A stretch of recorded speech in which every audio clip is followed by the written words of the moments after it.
அனைவருக்கும் வணக்கம். இதில் நம்ம என்ன பார்க்க போகிறோம் அப்படின்னா டிஎன்பிஎஸ்சி குரூப் 2 2ஏக்கு வந்து என்ன கட் ஆஃப் வரதுக்கு வாய்ப்புகள் இருக்குது அப்படின்றத நம்ம வந்து பார்க்க போகிறோம். ரைட்டா? ஸோ நேற்று நம்ம டென்டேட்டிவ் ஆன்சர் கொடுத்துருந்தோம். கண்டிப்பாக நீங்கள் செக் பண்ணியிருப்பீங்க. 200க்கு அதாவது 200 கேள்விகளுக்கு எத்தனை கேள்விகள் வந்து சரியாக அட்டன் பண்ணியிருந்தால் மெயின்ஸ்க்கு வந்து ப்ரிப்பேர் பண்ணலாம் அப்படின்ற மாதிரி நம்ம வந்து சொல்ல போகிறோம். ரைட்டா? சில கேள்விகள் பார்த்தீங்கன்னா நியூஸ் பேப்பர்லாம் சொல்கிறாங்க, ஒரு சர்ச்சைக்குரிய கேள்விகள்லாம் அந்த டைம் வந்து கேட்டிருக்காங்க. குறிப்பாக வந்து ஆளுநர் பற்றி கேட்ட கேள்விகள், அவங்களுக்கு நியூஸ் பேப்பர் மீடியாக்கெல்லாம் அந்த ஆளுநர் பற்றி கேட்ட கேள்விகள் தான் ஃபோக்கஸ் பண்ணி சொல்லிட்டு இருக்காங்க.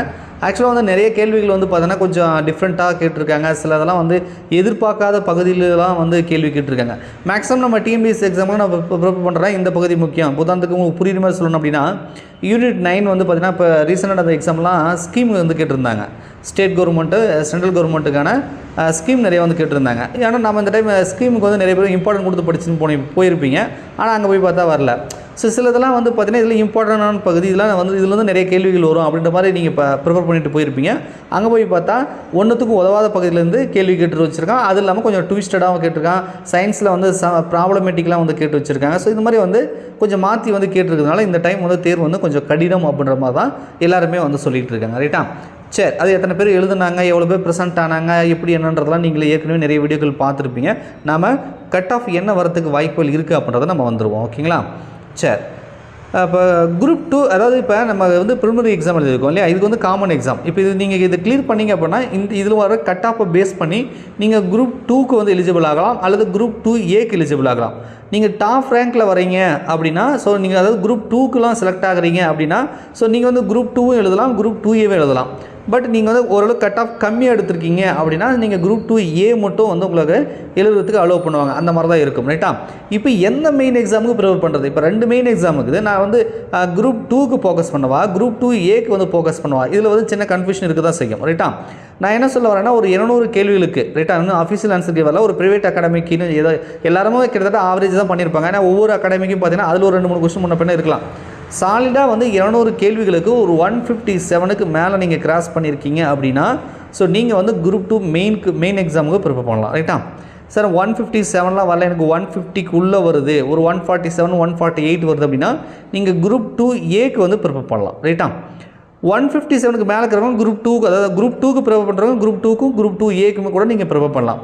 இந்த குரூப் 2ஏக்கு ப்ரிப்பேர் பண்ணுறவங்க இது வந்து பார்டர் கட் ஆஃப் 147 to 150க்குள்ளே இருந்துச்சுன்னா நீங்கள் ப்ரிப்பேர் பண்ணலாம். அதுவும் வந்து அஃபிஷியல் ஆன்சருக்கு வந்ததுக்கப்புறம் செக் பண்ணிக்கோங்க. இப்போ ப்ரைவேட் அகாடமி கொடுக்கக்கூடிய ஆன்சருக்கும் நம்ம டென்டேட்டிவ் வரதுக்கு கொஞ்சம் கண்டிப்பாக நிறைய டிஃப்ரென்ஸ் இருக்கும்.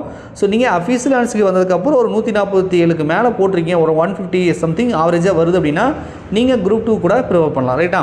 இது கம்யூனிட்டி வைஸாக பார்க்கும்போது ஒரு சில கம்யூனிட்டிக்கெலாம் வந்து கொஞ்சம் குறைவாக வருவதற்கான வாய்ப்பில் இருக்குது. இதெல்லாம் அஃபிஷியல் ஆன்சருக்கு வந்ததுக்கப்புறம் நம்ம பார்த்துக்கலாம். ஒருவேளை இது வந்து டிகிரி எலிஜிபிள்ன்றதுனால நீங்கள் ஒரு பிஎஸ்டிஎம் கேண்டிடேட்டாக இருக்கீங்க, பிஎஸ்டிஎம்க்கு எலிஜிபிள் அப்படின்னா கண்டிப்பாக பிஎஸ்டிஎம் டிகிரி வரைக்கும் படித்தவங்க கொஞ்சம் கம்மியாக தான் இருப்பாங்க. ஸோ உங்களுக்கு வேணால் ஒரு 2 கொஸ்டின் 3 கொஸ்டின் வந்து கம்மியாக கூட வரலாம். இப்போ 200 கேள்விகளுக்கு ஒரு 145 சம்திங் நீங்கள் போட்டிருந்தால் கூட பிஎஸ்டிஎம் கேண்டிடேட்டாக இருந்தால் நீங்கள் குரூப் 2ஏக்கு வந்து ப்ரிப்பேர் பண்ணலாம். ரைட்டா? ஸோ இதான் வந்து ஆவரேஜாக வரதுக்கான வாய்ப்புகள் இருக்குது. எதுவாக இருந்தாலும் அஃபிஷியல் ஆன்சருக்கு வரட்டும், அப்புறமா நம்ம பார்த்துக்கலாம். இந்த டைம் வந்து நிறைய கேண்டிடேட் என்ன சொல்ல வராங்க அப்படின்னா லாங்குவேஜ் வந்து இங்கிலீஷ் சூஸ் பண்ணுவாங்க, கொஞ்சம் கொடுத்து வச்சுவாங்க சார். அவங்க வந்து 95 போகிற அளவுக்கு ரொம்ப ஈஸியாக கேட்டாங்க. தமிழ் லாங்குவேஜ் நம்ம தமிழில் சூஸ் பண்ணி எழுதிருப்பீங்க இல்லையா, மேக்ஸிமம் இப்போ இதுக்கு முன்னாடிலாம் குரூப் 4 அந்த மாதிரி எக்ஸாம்லாம் வந்துச்சுன்னா வச்சுக்கோங்களேன், தமிழில் தான் நிறைய ஸ்கோர் பண்ணுவாங்க.